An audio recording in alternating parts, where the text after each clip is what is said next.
우리는 하나님을 잘 알기를 원합니다. 하나님의 모든 뜻을 알고 그 모든 뜻을 따라 순종하여 하나님을 기쁘시게 하기를 원합니다. 그런데 우리는 하나님을 완전하게 알 수가 없습니다. 너무나 많은 것들이 하나님으로 채우고 하나님을 알고 하나님을 전적으로 신뢰하는 것을 방해하기 때문입니다. 그저 우리의 생각과 마음과 삶이 하나님과 동행한다, 함께 걷는다는 말이죠. 한 발 한 발 어느 장소에 가서 만나는 것이 아니라 그 장소를 가기까지 모든 순간을 함께하는 것을 동행이라고 말하죠. 하나님과 동행하며 우리의 모든 순간이 하나님 앞에서 살아드리기를 원합니다. 그런데 그렇게 하지 못하는 것은 우리가 너무 많은 것들로 생각하고 고민하고 염려하고 하나님보다 더 빠른 것들, 하나님보다 더 사랑할 것들, 그런 것들로 우리의 마음들을 채우고 있기 때문입니다.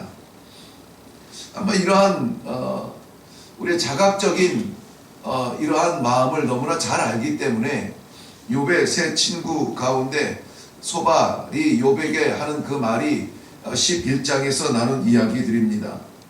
소발은 앞에서 이미 이야기하고 있었던 엘리바스와 빌닷의 말에 힘입어서 욥을 향하여서 또 권면을 합니다. 권면은 이제 지나쳐서 책망의 자리까지 나아가게 되죠. 그들의 말은 늘 한 가지였습니다. 정의의 하나님이 죄 없는 사람을 벌하시겠느냐? 온전하고 완전하며 거룩하고 참 귀한 줄 알았는데 이렇게 끔찍한 형벌을 받는 걸 보니까 너에게도 감추어진 무엇이 있겠구나.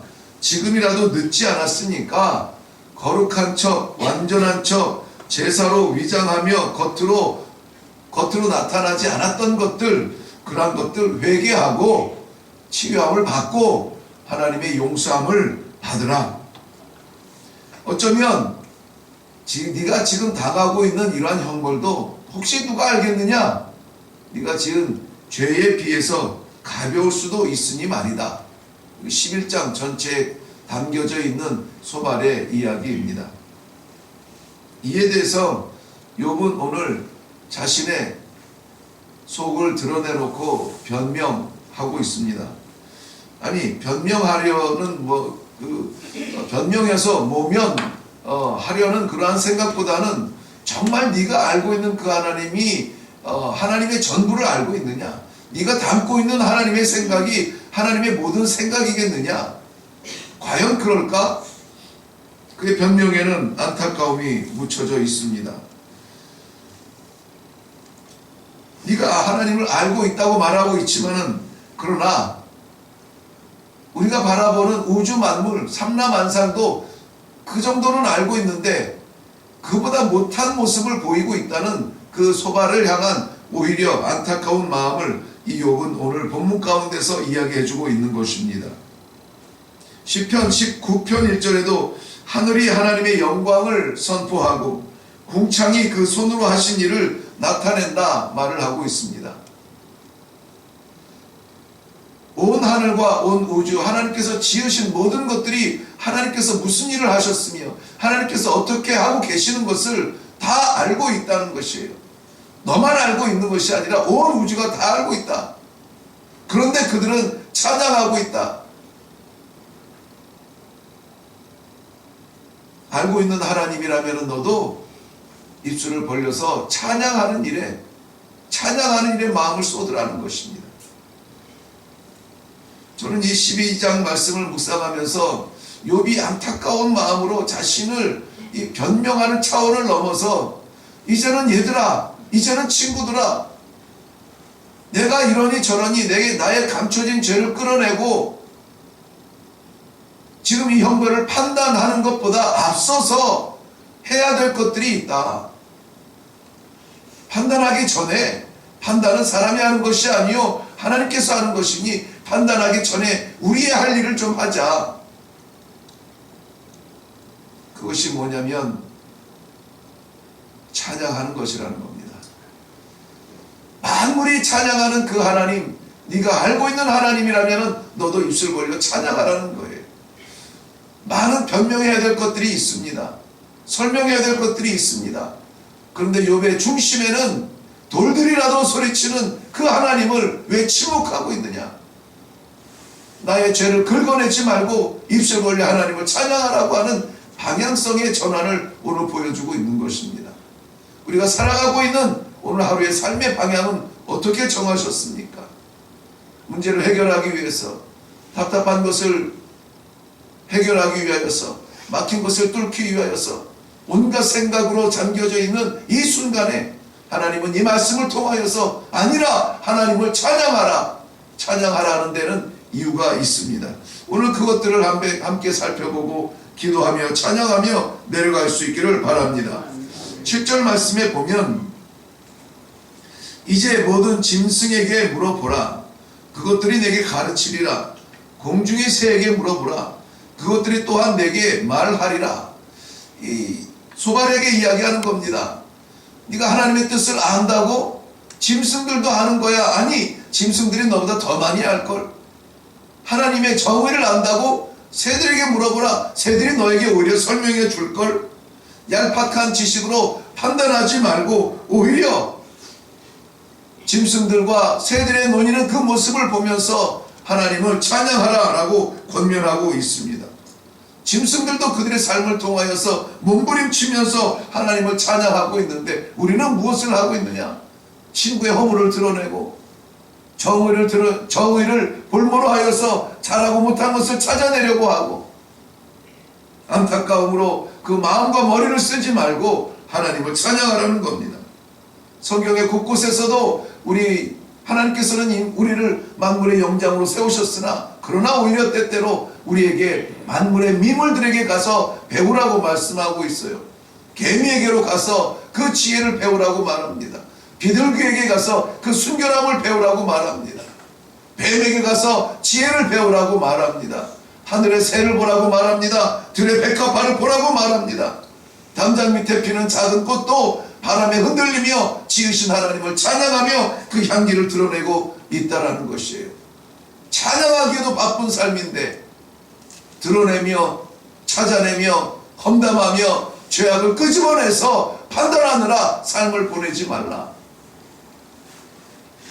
내 하나님, 나를 만나주시는 하나님, 나에게 말씀하시는 하나님, 나도 충분히 알고 나도 충분히 그 하나님을 지금 놓지 않으려고 몸부림치는 것 보지 않느냐?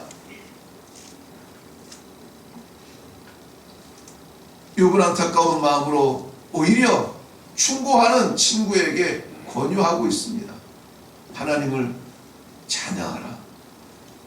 9절 말씀에 보면은 이것들 중에 어느 것이 여호와의 손이 이를 행하신 줄을 알지 못하리야. 이 모든 것들은 다 알고 있다는 것이에요. 알지 못하랴 물어보는 것이 아니라 모든 것들을 알지 않겠느냐 하는 것입니다. 우주 만물들이 이 파란 하늘을, 저 푸른 바다를, 계절마다 색깔 옷을 입는 저 광야를 바라보라고 하는 것입니다. 누구라서 이 일을 만들어낼까? 하나님 아니겠느냐? 나의 삶을 만들어내시고 너의 삶을 만들어내시고 나에게 기쁨을 주시고 나에게 아픔을 주시고 그 하나님을 내가 모르겠느냐? 시편 136편 5절 말씀에도 지혜로 하늘을 지으신 하나님께 감사하라. 그 인자하심이 영원함이로다. 하늘을 지으신 분이 하나님이고 나를 만드신 분이 하나님이고 이 하나님을 저 짐승들까지도 알고 있는데 우리 가운데 모르는 사람이 있겠느냐? 그러니 이제는 친구야, 입술 벌려서 그 하나님을 감사하고 찬양하는 일에 우리 마음을 같이 하자는 것입니다. 왜 그렇습니까? 왜 하나님을 찬양해야 됩니까? 그 인자하심으로 오늘도 운행하고 계시기 때문입니다. 오늘도 바람을 일으키시며 오늘도 계절을 바꾸시며 오늘도 없는 것에서 있는 것을 창조해 주시는 그 인자하심, 안타깝고 연약한 자의 곁에서 붙들어 주시고 그 상처 모를까, 그 상처를 더 모른다 하지 아니할 정도로 하나님께서는 더 깊은 자리까지 내려가시고 우리의 아픔을 다 아시는 하나님께서 우리를 붙들어 주실 때에 세상 그 누구도 주지 못할 평안을 주지 아니하겠느냐. 아무도 모르는 자리에서 아무 말도 하지 못하면서 눈물을 흘린들 하나님은 알지 못하겠느냐. 하신다는 거예요. 하신다는 거예요. 왜? 우주를 지으신 하나님께서 인자함으로 우리의 삶을 주관하시기 때문입니다. 10절부터 10절 이후의 말씀에 보면은 이 생물의 생명과 모든 사람의 육신의 목숨이 다 그의 손에 있느니라. 모든 육신의 모든 영혼의 생명이 다 그의 손에 있다라고 말하고 있습니다. 그러니 이 형편에서 구원해 줄 것 우리 하나님 앞에 있음을 고백하고 있는 것입니다. 하나님이 주신 생명, 하나님의 주권이 운행하며 하나님이 붙들어야 살아가는 그 삶을 누구나 다 알고 있다는 것이에요.